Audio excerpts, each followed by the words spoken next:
Alright, my name is Dave Ratt, and this is the third video I'm doing on seeking out the best live sound headphones I can find. These are my reference cans that I've been using for about 10-12 years.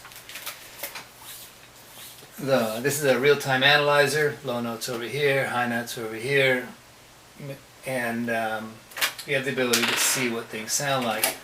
Setup's fairly simple, nothing complex. So I put on the headphones, put the mic in there.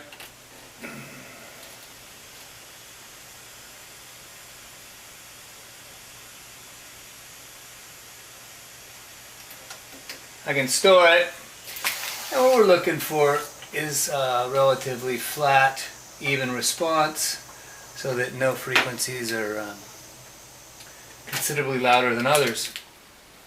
Surprisingly, as I've gone through the various headphones, very few of them show a flat response. Many of them have a bass boost, high frequency roll-off, or various other abnormalities or variations. So I was thinking, how do we know that we want flat, or that maybe some kind of curve is better?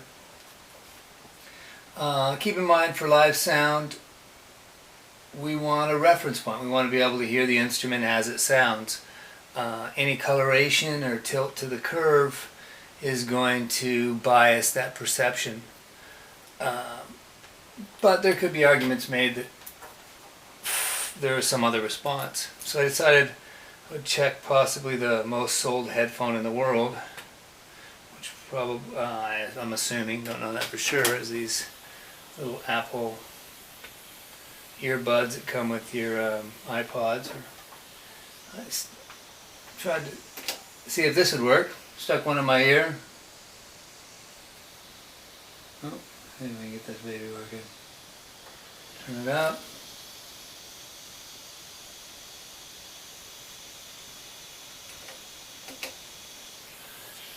And there we go.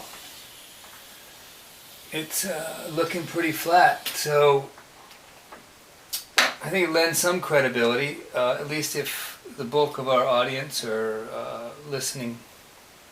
people in the audience are listening to their iPods and listening to music with a fairly flat signal. Yes, there's some low-end roll-off.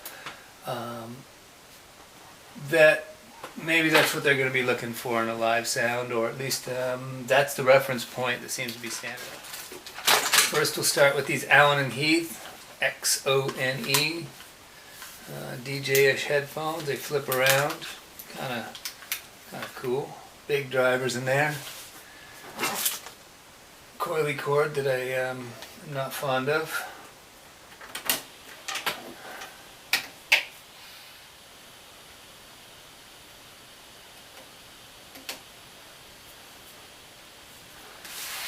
That doesn't look too bad.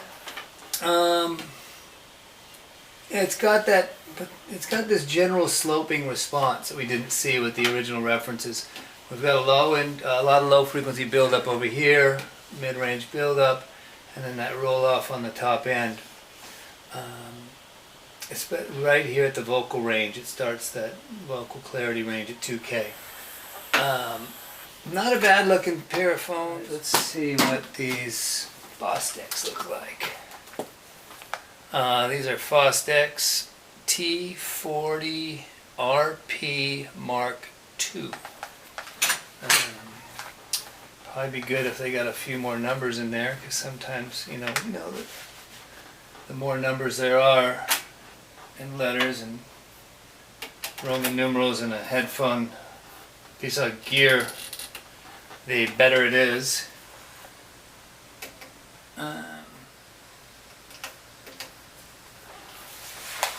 Here we've got something really interesting. It's extremely flat from all the way down, all the way up to about 1.2K, and then we roll off. It's an interesting response I haven't really seen before. If they could figure out a way to carry that on out, but being 624 dB down at 10K is not going to be quite bright enough. I've got a pair of headphones that I used to use before, I don't know how long ago, 15 years. I don't know what they're called. They're really soft pads. They're Sony's. I can't read the number anymore. But we'll give these a test. I used to actually use these I went through several pairs. I used to use them with my live headphones. Went to every stereo store I could find, listened to every headphone, had my little cassette Walkman, and these were the headphones that sounded the best to me. Back before I had figured out this kind of testing thing. Let's fire this up.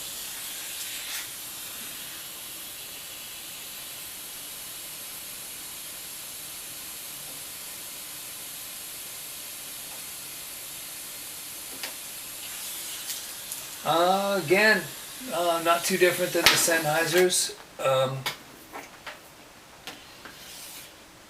About the same. We've got a 8 dB, 10 dB, plus or minus 5, plus or minus 4 Sennheisers. And again, a slightly up tilt, but a very flat response. We're not going to keep these in the mix because they can't be bought anymore and they're broken. Alright. Oh, how about the reference? Headphones one more time. And hopefully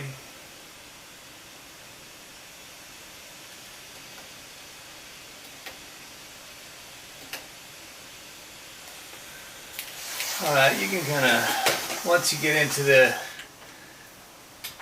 flatter responses here, we're down at 25, but from 32, I mean, we're within these lines the whole way through. That's plus or minus 4 dB, and I've been able to get it to plus or minus 3.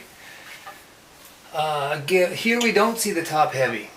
We see some balancing here. We see a low end peak, which is about the same energy as the high peak, and we see a mid-range peak about the same energy, a couple dips, but overall it's fairly neutral. We have a little dip down here in the lows, we have a dip in the highs. That is going to sound very neutral versus when you have a heavy weighting on one side versus the other, in my experience.